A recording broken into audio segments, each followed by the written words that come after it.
శ్రీ శబరిగిరీశ మహాపాదయాత్ర మేము ప్రారంభం చేసింది 2023లో పాదయాత్ర స్టార్ట్ చేసినాం స్వామి.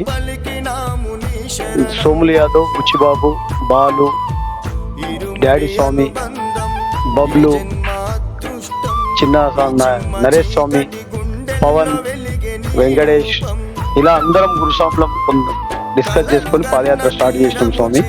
ఇది 3వ సంవత్సరము. 2 సంవత్సరాల గిట్ట చాలా విజయవంతంగా మంచిగా అయింది. అయ్యప్ప దయ వల్ల చాలా మంచిగా పాదయాత్ర అయింది. ఈ సంవత్సరం గిట్ట బాగానే ఉన్న స్వామి. అనుకోని పరిస్థితులలో మా బుచ్చిబాబు గురుస్వామి సర్జరీ అయ్యి రాలేకపోయిండు.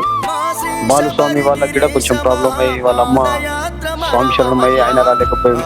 అంతగానే 13వ రోజు సక్సెస్ఫుల్గా నడుస్తున్నాం. మాకు స్వాములు గిట్ట బాగా సపోర్ట్ చేస్తున్నారు. ఇప్పటి వరకు అయితే చాలా బాగున్న స్వామి. డిసెంబర్ 7వ తారీఖు దాకా ఇట్లనే ఉండి దర్శనం చేసుకొని నేను 8వ తారీఖున నియాభిషేకం చేసుకొని స్వాములందరినీ తిరిగి వాళ్ళ ఇంటికి క్షేమంగా పంపించాలని, అయ్యప్ప ఆశీస్సులు, గురుస్వామి ఆశీస్సులు ఉండాలని కోరుకుంటూ ఈ విజయవంతంగా ప్రతి సంవత్సరం ఇట్లా జరగాలని కోరుకుంటున్న స్వామి. ఇంకా చాలా పాదయాత్రలు, ఇంకెన్నో యాత్రలు తీయాలని మా అందరి ఆశయం. ఆ ఆశయం అయ్యప్ప మమ్మల్ని ఎల్లవేళలా మా ఎంబడి ఉండి మా కళ నెరవేరుస్తాడని కోరుకుంటున్నాం స్వామి. స్వామి శరణం.